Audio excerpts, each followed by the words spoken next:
Chapter 32, Truth, Secrets, and Lies. Jon followed Jaime and Lord Reed out of the hall, with Ghost walking beside him.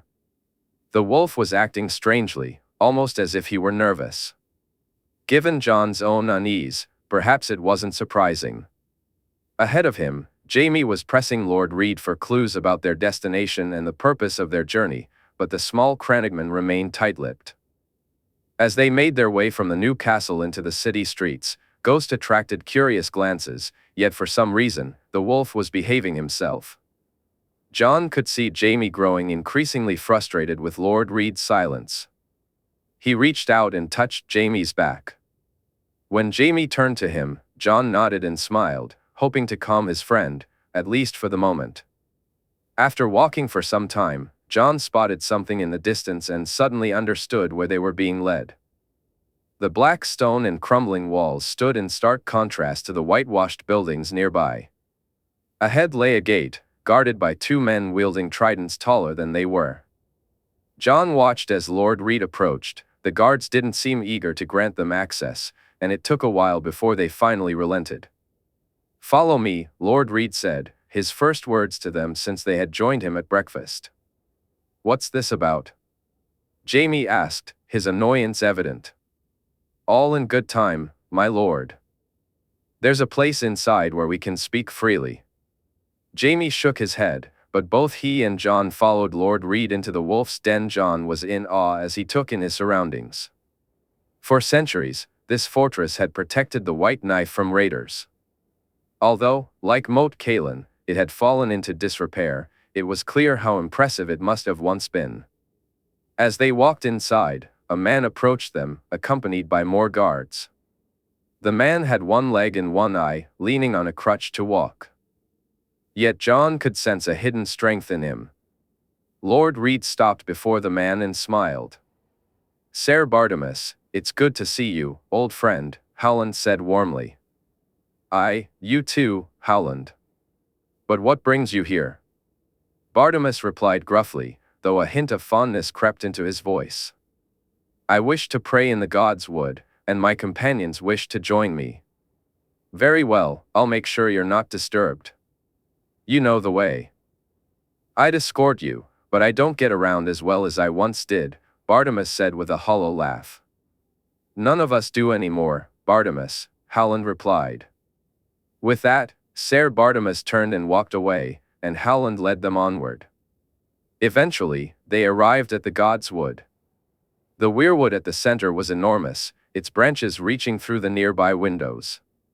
The face carved into the tree leaked red sap, its eyes seemed to cry as if it gazed upon them with profound sadness. Jon watched as Howland knelt before the tree, speaking so softly that his words were barely audible. After a few moments, he stood and looked at them. "Jon, do you know what they say about an oath spoken in front of the heart tree?" Howland asked. My lord. That to break such an oath is to risk the wrath of the gods." "And what do they say about lying in front of one, Jon?" "That it cannot be done, that the gods will know if you don't speak the truth." Howland nodded. "I brought you here so you both know that what I said was the truth and that any oath I swear will be made in front of my own gods." "Very well, my lord," Jaime replied, looking at Jon with confusion. Suddenly, Howland knelt on one knee, and Jon felt his breath catch in his throat. His heart raced, and a weight settled in his chest. Ghost came to his side, and Jon reached his hand into the wolf's fur, feeling a sense of lightness return almost at once. "I swear myself to the one true king, Jaehaerys Targaryen, the third of his name. I shall offer my counsel, my sword, my fealty to him above all others. I do this in the name of the old gods, the true gods, and let.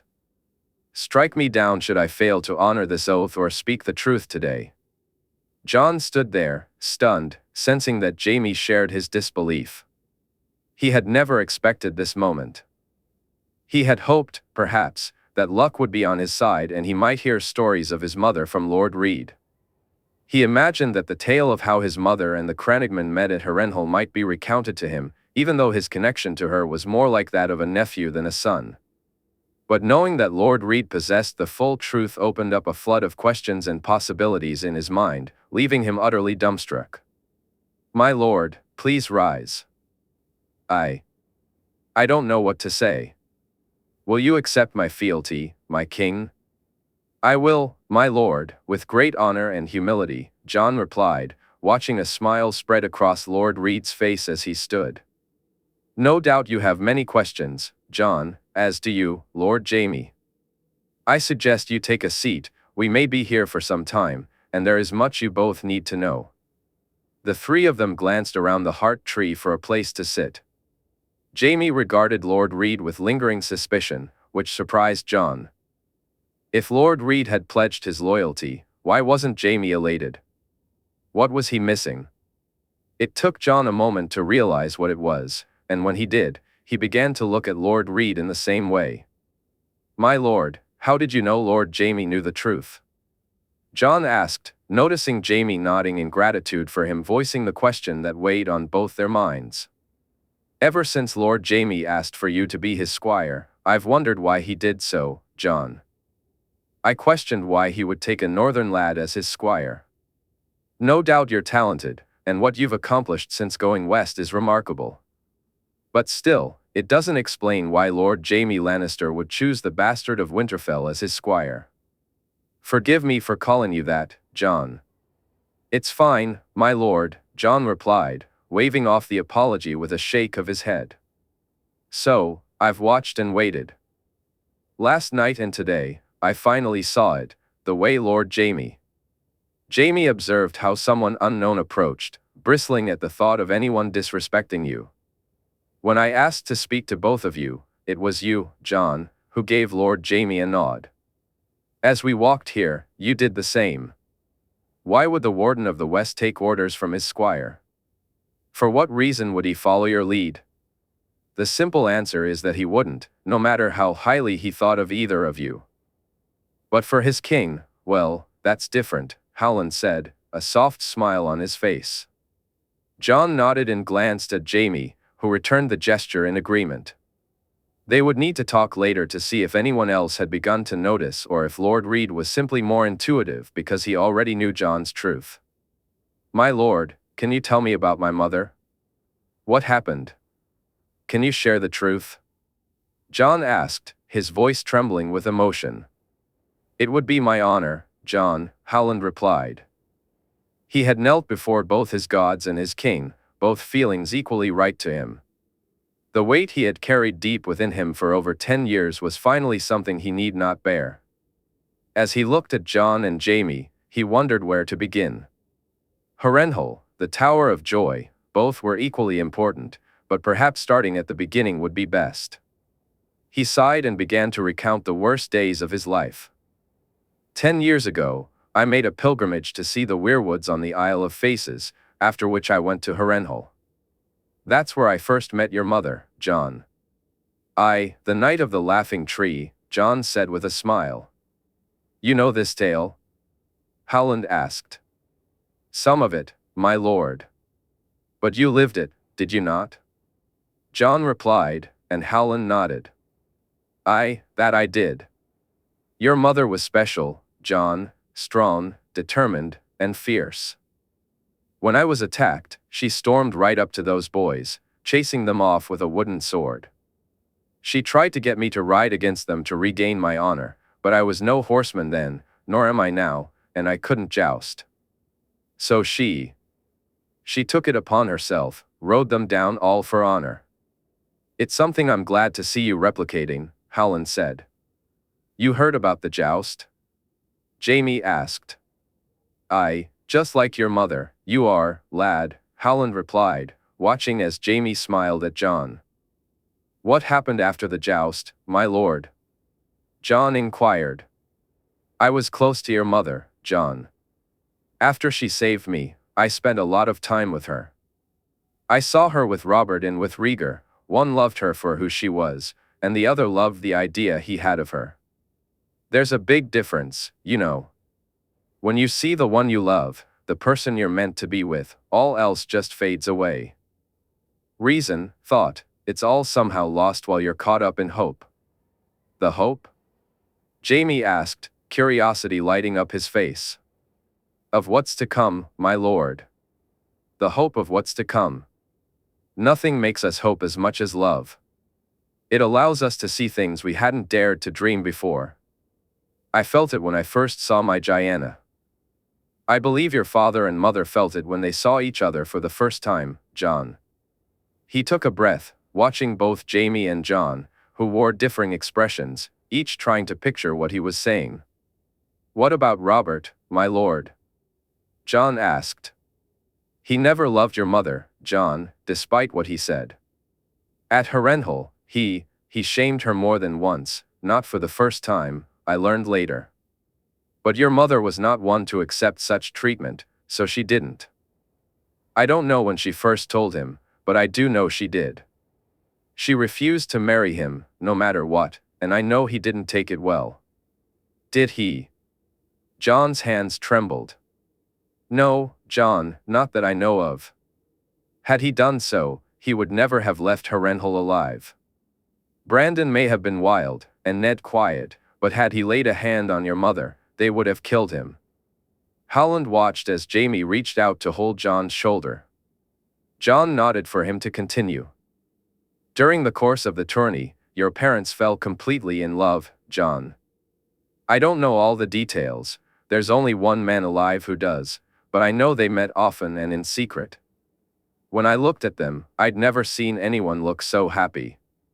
What happened after the tourney? Jon asked. When Aerys gave up his search for the Knight of the Laughing Tree, when the joust was done and the smiles faded, as people say. They often forget to mention the smiles on your mother's face or your father's. People can call them foolish if they want, but not in my presence. I won't have them speak ill of those they didn't know. When we left to travel home, your mother was different, she was happier. Though she spoke to no one about what had occurred between Rhaegar and her. Had she done so, perhaps.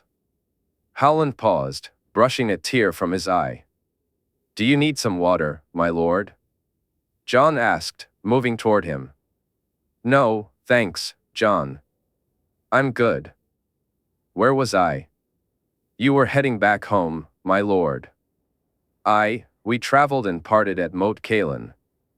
I went back to the life I'd had before until the news came from King's Landing, and the banners were called. You didn't know about the kidnapping? Jaime asked. There was no kidnapping, Howland said emphatically. I know. I meant you hadn't heard about Lady Lyanna's disappearance? Oh, no, my lord, not then. It wasn't until later that I found out. The war had started, and we were in the thick of it. Nothing about your mother would have helped them. Ned was lost in grief, you see. When I tried to speak to him, he wouldn't hear of it, which I can understand. He should have listened. Perhaps then. Jon said. No, Jon. He wasn't in the right frame of mind, not then. His brother, his father. I may have my own disagreements with your uncle, but on this, I won't let it be said. Hearing about your mother wouldn't have changed what came next. He's right, Jon. War focuses the mind on one thing, survival. Jaime glanced at Jon, who reluctantly nodded. Before the trident, I thought Robert might have changed. He was furious, shouting that he'd kill your father for taking your mother from him, declaring his love for her, while every night he entertained some whore or camp follower, Howland said, his disgust evident in his voice. He did that while claiming to love my mother. He really did. Jon stood up abruptly, and Howland watched in shock as he began to punch and kick the heart tree in his rage, red sap flowing freely from it. Howland moved to intervene, but Lord Jaime held out a hand and approached the boy. Grabbing Jon tightly, he felt the intensity of Jon's punches soften against his chest until they finally stopped. The two stood there together, Jaime speaking softly as he held Jon close. It took a few moments before Jon finally sat down again.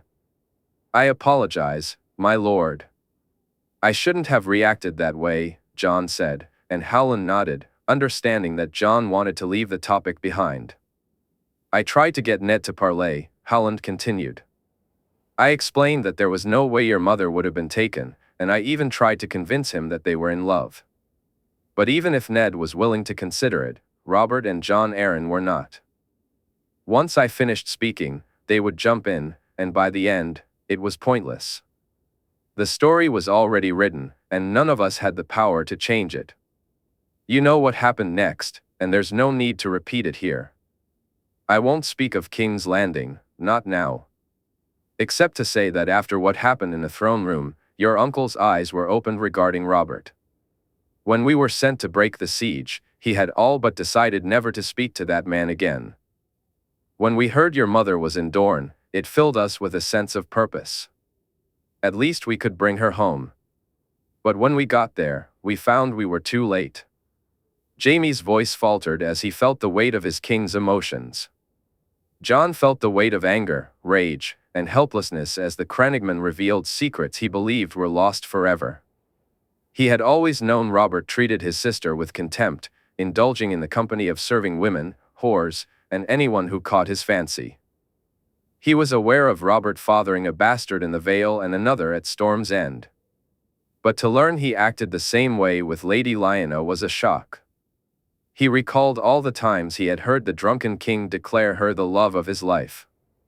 Yet, Robert remained unchanged, even with her, and that infuriated Jon even more. Despite his feelings for his sister, Jon had perhaps accepted that Cersei could never compete with a dead woman. But now, knowing that no one could rival Robert's appetites, he felt a surge of anger. Though, compared to Jon's turmoil, his anger seemed fleeting. He had never seen the boy like this before. Jon leaped up and stopped Lord Reed from approaching the king.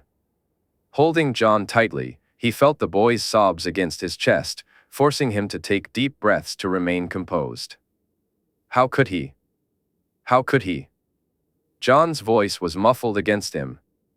Let it out, Jon. Just let it out, he urged. Once Jon had calmed down, Jaime walked with him back to Howland Reed, listening as the tale continued. It wasn't until the discussion turned to Dorne that Jaime's interest peaked.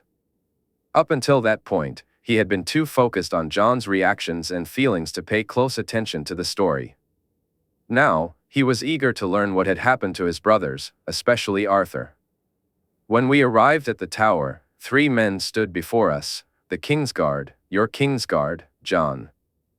Your uncle, myself, and 5 others faced off against 3 of the finest knights in the land, one of whom was the Sword of the Morning himself. I tried to interject, to have them see reason, but tempers flared. Frayed and spoken in haste, when the scream came from the tower, all was lost. My mother, she was alive when you got there? Jon asked, his voice trembling. Aye, she was, Howland replied, his tone heavy with regret. That made the situation even more desperate, and calmer heads did not prevail that day. Ser Gerald fell first, though he managed to strike a blow on Martin Castle, which would ultimately be his end when moments later, Ser Oswell took him down. I can't say who struck the blow on Ser Oswell, but we were 6 against Ser Arthur. We had the numbers, yet we were outmatched. Jaime smirked, despite the gravity of the moment. 6 blades against the finest swordsman that ever lived. He cut through us like we were nothing, Howland continued, sadness creeping into his voice. Like mere boys against a man. His blade was so quick, so fast, that none of us could get close. One by one, we fell, Mark, Theo, Ethan, William, and then I. You, my lord? Jon asked, his doubt evident. Howland stood up and pulled aside his cloak, revealing his undercoat. He opened it to show Jon the scar where the blade had cut through his side. Had Arthur wanted me dead, would have joined the others. But for some reason, he let me live. It was a bad wound. I lay down while your uncle and Arthur fought, though it didn't last long. My uncle slew him, Jon said softly. No, Jon, he did not. I watched as Arthur disarmed him, and I mistook his intentions. Had I not, I would have never, but I thought he was about to kill Ned. In that moment, I took my blade and struck him while he faced your uncle. The blade cut through his back and out his side, and he fell. You killed Arthur. You stabbed him from behind like a coward. You killed the greatest knight, the greatest man I've ever known, like a damn coward. Jaime's voice was full of rage as he grabbed Howland by the throat, pushing him towards the heart tree. Let him die close to his gods, he thought as he shoved him forward. Jon pressed against the wall, feeling a nagging pressure on his arm. He tried to ignore it, but it only intensified. In his rage, he lashed out, missing whatever he aimed for. Turning back to the Crannogman, he saw this small, insignificant man who had killed a legend. This was the man who had allowed Ned Stark to take credit for slaying the Sword of the Morning. Jon pulled his hand back, ready to end him.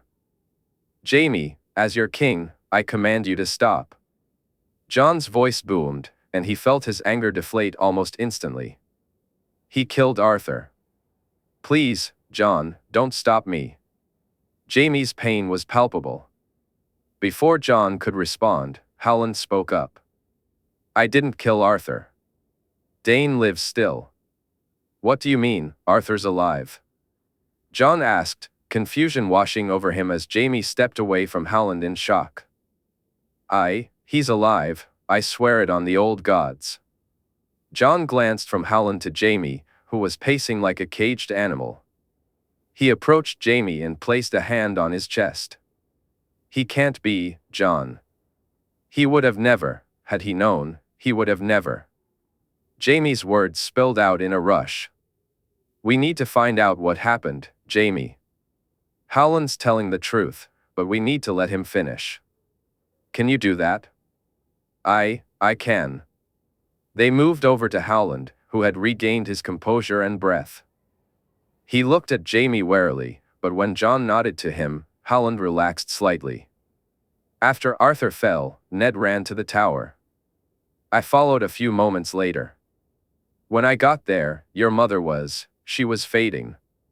She didn't have much time left, Howland said, his voice trembling. She told Ned what happened, that she and your father were married, and how sorry she was that it had gone so wrong. She begged him to protect you from Robert, to let you lead the life you should have, to be the man you were meant to be. She held you in her arms one last time, kissed you on the head, and told you she loved you. You were her dragon wolf. Jaime turned to see tears streaming down Jon's face. After a moment, Jon wiped them away and urged Howland to continue. When Ned told me what he planned, we didn't agree. I wanted to take you back to Greywater Watch. You would have been safe there. We could have, well, it doesn't matter now. He was your uncle and my liege, so he made me swear not to speak of it, and I kept that promise until now. Why now? Jaime asked, voicing the question he knew Jon would have asked if he weren't so clearly upset. I dreamed of Lyanna. She told me to, Howland replied. Jon quickly turned to face Howland, concern etched on his features. What happened with Arthur? Jon asked, surprising both Jaime and Howland with his choice of question. We needed to bury the bodies, to prepare for your journey and bring your mother home. The midwife was a woman named Willa, and she agreed to look after you. She was from a village a couple of days' ride from the tower and gave Ned the name of someone he could buy a cart from and get supplies. So, Ned rode off, and after tending to my wound, I went to take care of the bodies. When I reached Arthur, he was still breathing.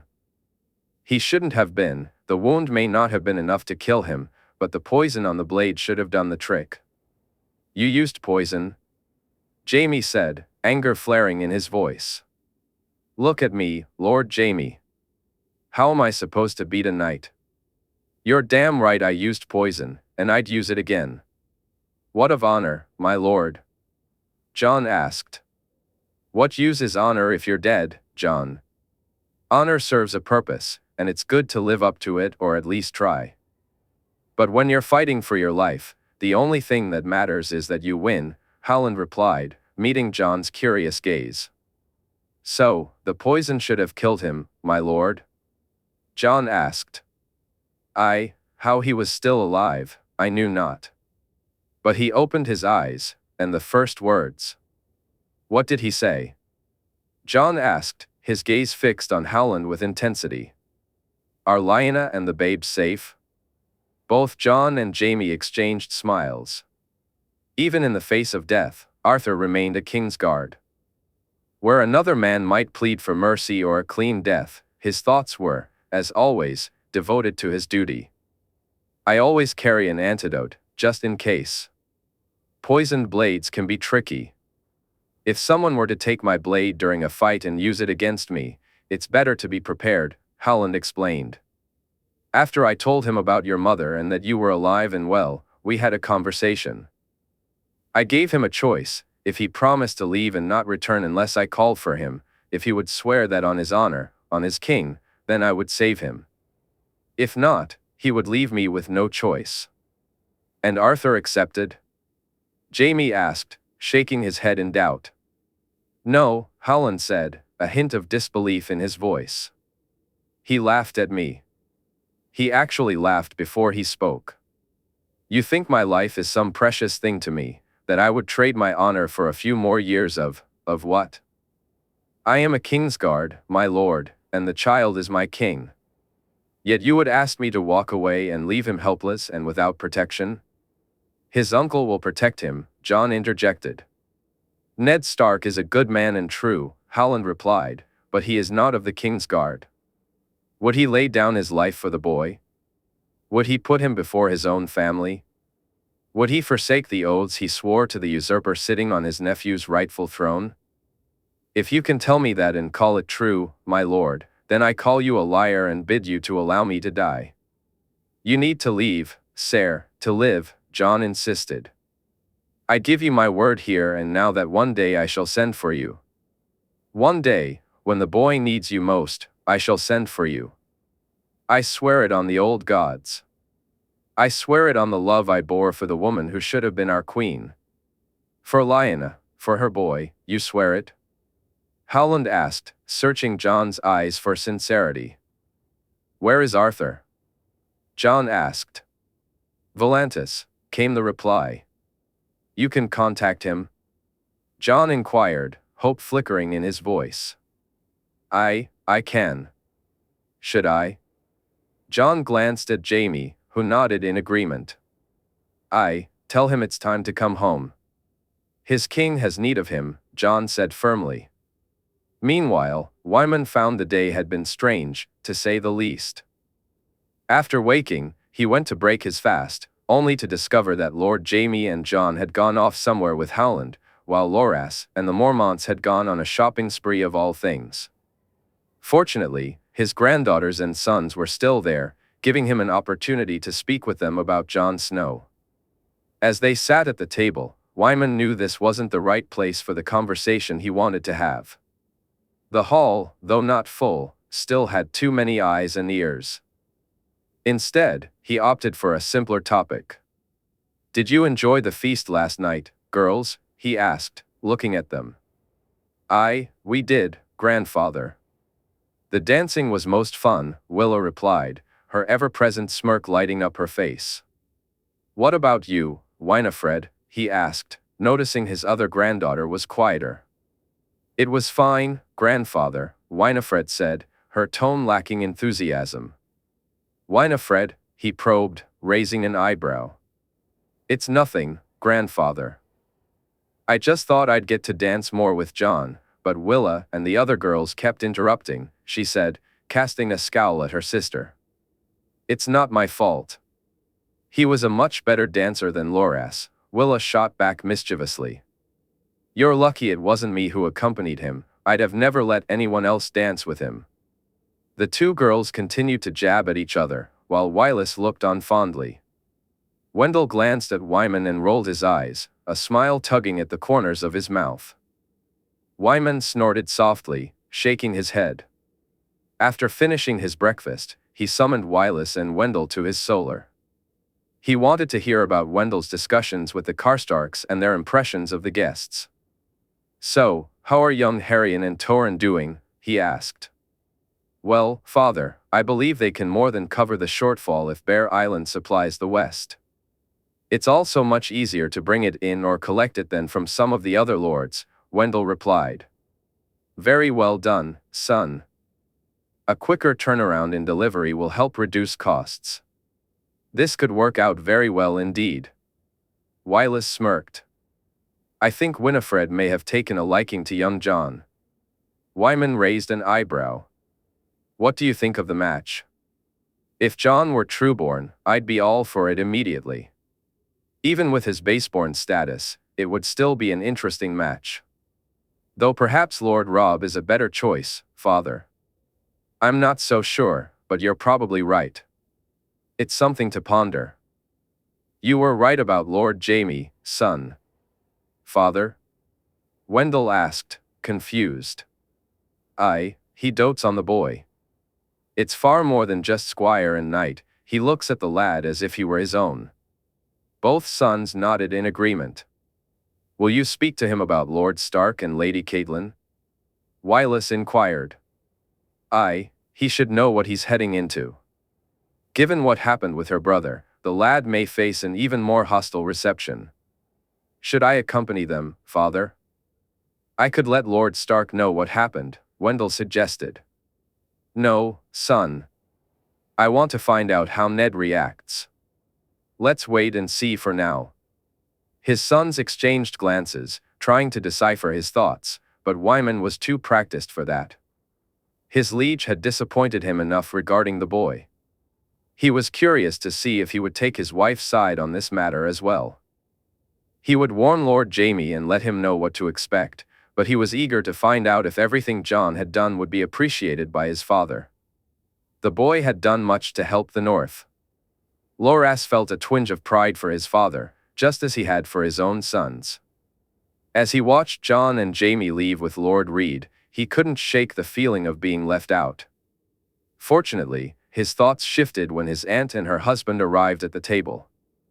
She appeared to be in much better spirits than before, eating heartily. The small smile she offered him warmed his heart, easing his feelings of solitude. On your own this morning, lad? Ser Jorah asked.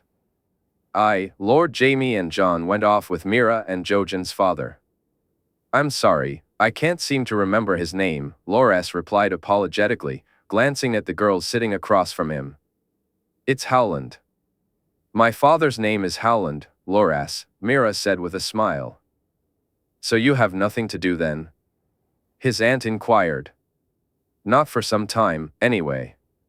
How about accompanying me to the seamstress? I know you've ordered a new cloak, but perhaps we can find some other items for you to wear. I'd like that, Loras said, smiling. After finishing their breakfast, Loras, Lyness, Lady Dacey, her sisters, and Mira made their way to the shops and stalls in the center of White Harbor. As they strolled, Loras was surprised to see a clearly worried Jors and Allers, who he thought had gone with Jaime and Jon. Spotting him, they quickly approached. Have you seen Jon, Loras? Jors asked. He and Lord Jaime went off with Lord Howland, Loras responded. Lord Reed, Loras, Mira chimed in with a smirk. Right, Lord Reed. I'm not sure where they went, though.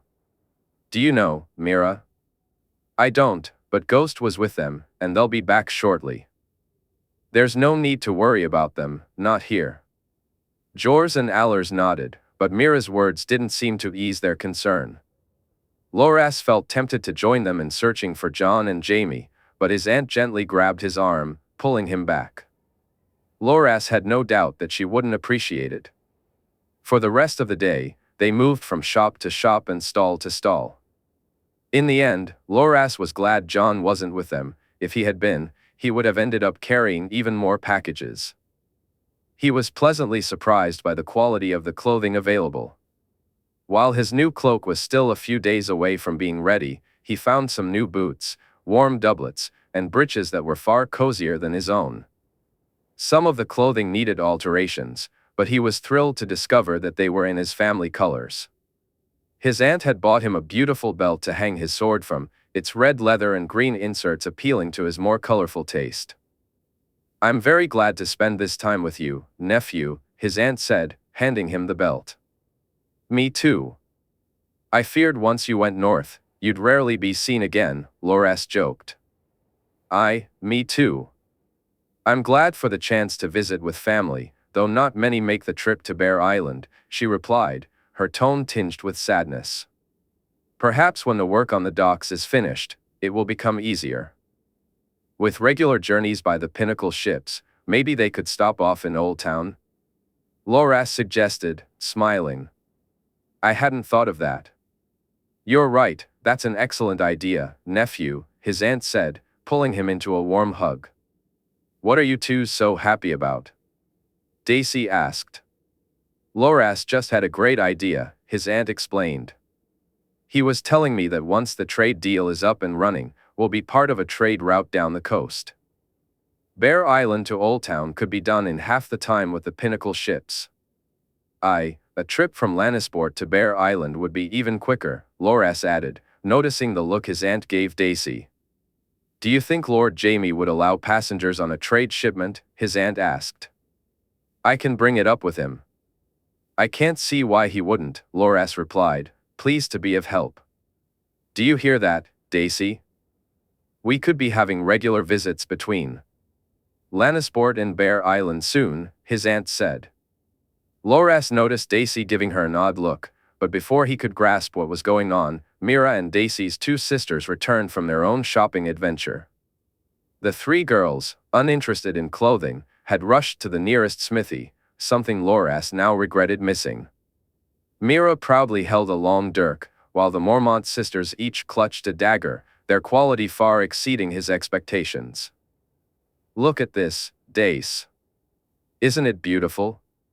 Jory, the youngest of Dayce's sisters, exclaimed. "Mine is prettier," Lyra chimed in beside her. "They're both lovely, but I'd take Meera's dirk over either of them," Dayce said, and Meera smiled at the compliment. Meera agreed, and Loras couldn't help but smirk at her swift movements with the weapon in her hand. Woe to anyone who thought these northern ladies were easy pickings, he thought as he observed them. As they began walking back to the new castle, Loras was delighted to see a white wolf bounding toward him. The wolf licked his hand enthusiastically before doing the same to each of the others.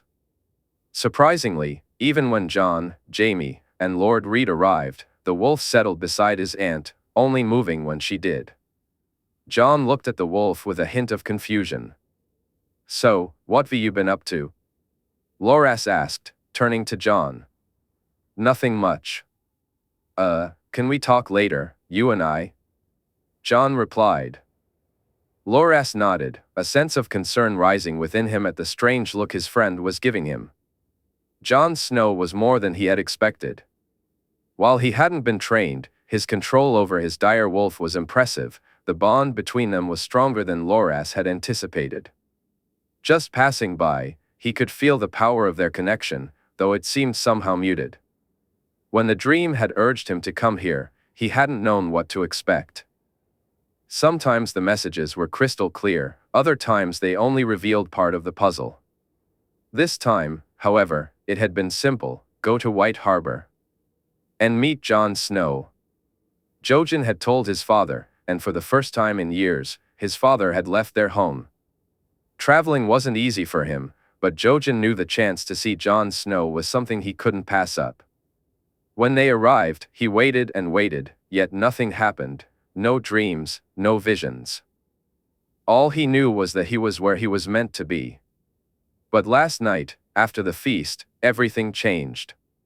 He realized his purpose was to teach Jon how to control his bond with Ghost and any other animals he might find as his familiar.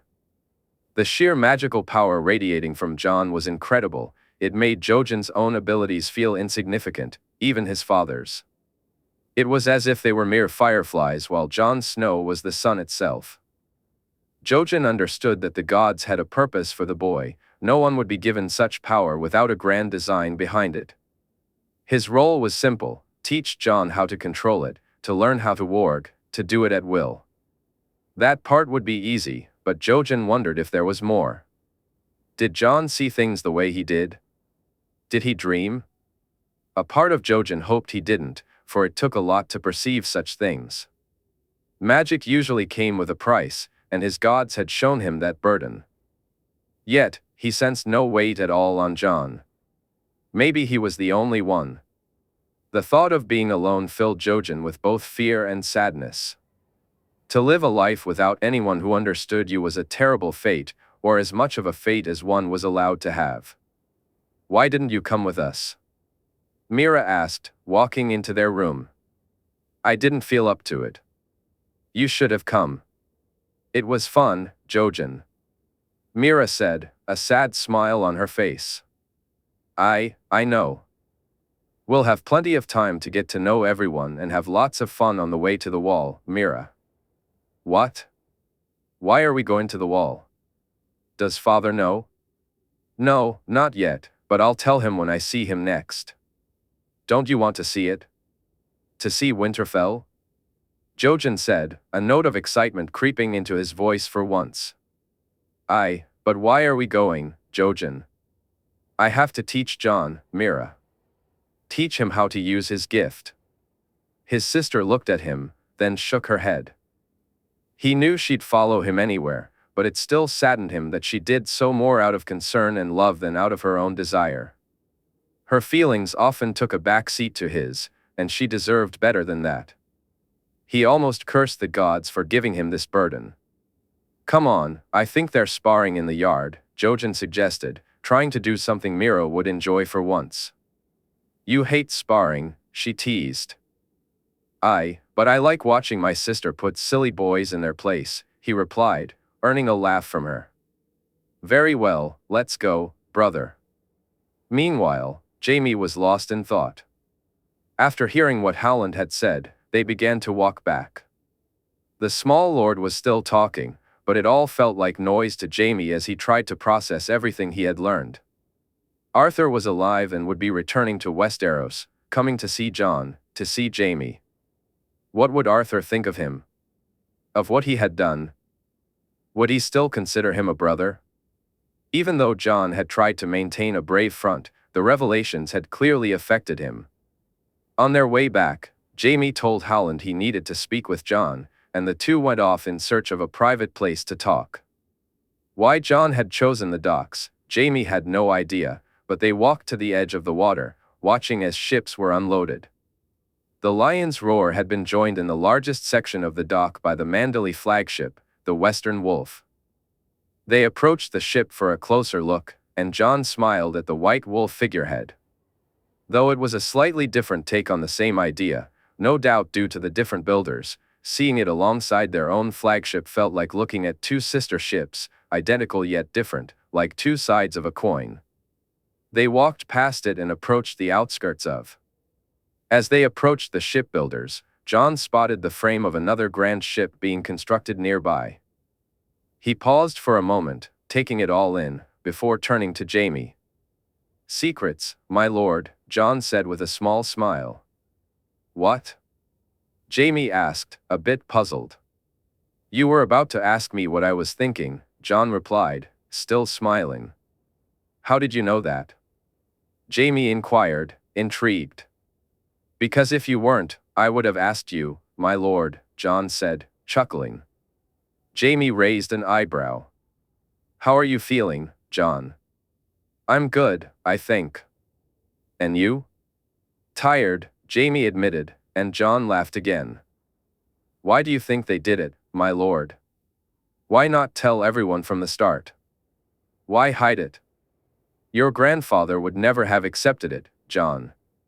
Robert would never have accepted it, Jaime replied, noticing how Jon flinched at the mention of Robert.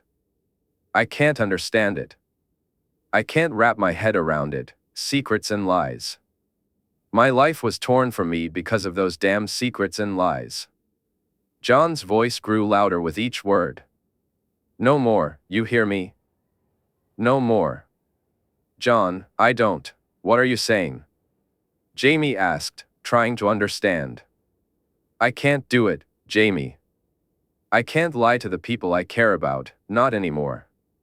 I know there are those we can't tell, and I know the time isn't right. But Loras, Marjorie, I just can't, Jon said, burying his head in his hands. Look at me, Jon. Look at me, Jaime urged, and Jon met his gaze. You are my king. I follow your wishes. Do you want to tell them? I do. I need to, Jaime. Then I'm ready to face what comes next. You have my support, my king, now and always. For the second time that day, Jaime found himself embraced by his king. This hug was less charged with anger and emotion than the last, yet it felt equally significant. This was what he was meant to be, the support his king needed. They stood there for a moment before Jon broke the silence, and they began to walk back together. Jaime could see the weight had been lifted from Jon's shoulders. When they finally rejoined Loras and caught up with Ghost, who had run off as soon as they left the wolf's den, Jon looked to his friends with renewed determination. He nodded as they all made their way back to the new castle. Walking in silence beside his squires, he caught a glimpse of Daisy out of the corner of his eye and smiled at her, a gesture that didn't go unnoticed by Jon, who smirked in response. Upon arriving at the keep, he was surprised to find Ser Wylis waiting for him. My lord, my father wishes a word, if he may, Ser Wylis said. The last thing he wanted after the day he'd had was to speak with Lord Wyman. He enjoyed the man's company, but his head was pounding, and thoughts of Arthur and the future kept swirling in his mind. Still, he nodded and watched as Jon, Loras, Daisy, and her sisters headed toward the sparring yard. He wished he could join them, but instead, he followed Ser Wylis through the corridors until they reached a room guarded by two large men holding tridents. Lord Manderley's solar was even larger than his own at Casterly Rock. Seated at the table before him, the imposing Lord of White Harbor greeted him with a smile. Jaime nodded and took the offered seat.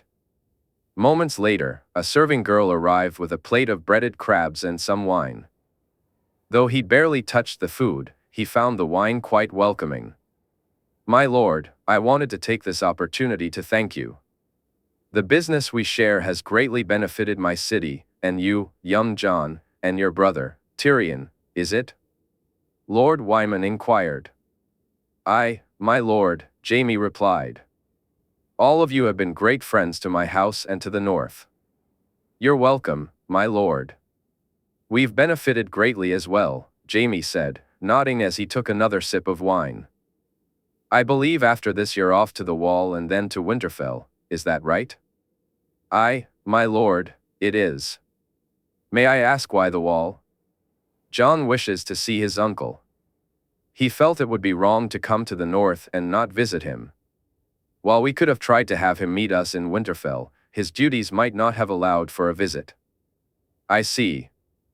The reason I wished to speak to you, Lord Jaime, is about Winterfell, about the reception you, or more precisely, young Jon, may receive when you arrive there, Wyman said. Is this about the fish? Jaime asked, and Wyman laughed. It is, my lord. I visited there some time ago, and while I was speaking to Lord Stark, Lady Catelyn burst in, shouting about how Jon was going to steal Winterfell from her son and how that lad couldn't be trusted. Only she didn't call him lad, did she, Lord Wyman? Jaime inquired. No, she did not, Wyman sighed.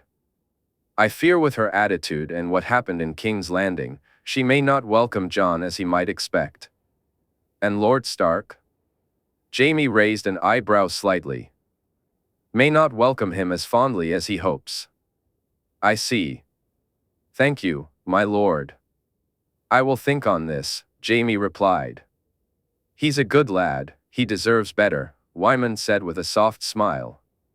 He has better, my lord, Jaime said as he stood to leave. But what he truly deserves is everything. Meanwhile, at the sparring yard, Jon was surprised to see Small Jon and the two Karstark brothers engaged in a spirited duel. Ghost settled by his feet as he watched the large Umber Lord move swiftly around the Karstarks. However, when Small Jon noticed he had an audience, he began to show off, attempting to embarrass the two brothers. This backfired when Ghost lifted his head to stare at him. As Small Jon stepped backward, he inadvertently left an opening and was caught with a blow from both brothers, prompting laughter from everyone except the heir to Last Hearth. "Damn, Jon, can you keep your wolf away from the sparring yard?" Small Jon grimaced. "No, Ghost would miss his good friend, wouldn't you, fella? Go on, go to Small Jon, Ghost. Keep him away from me." Small Jon's voice rose far higher than a man's should, causing even more laughter. You're right, Ghost. It's much better staying here with me than going to the scared man." After Small Jon calmed down, they were joined by Meera and Jon Reed, along with the two youngest Mormonts. The girls decided to test their skills against the Karstark brothers. Loras stood beside Jon, a nervous look on his face. He realized he had been too blunt when asking to speak with Jon. Turning to his friend, he offered his most reassuring smile just as the sparring began in earnest. Both Mormont sisters favored the mace, and as Jon watched them wield their weapons, he couldn't help but think they must receive them as soon as they're born on Bear Island. The Karstarks were strong but slow, relying too much on their powerful swings and not enough on their movement.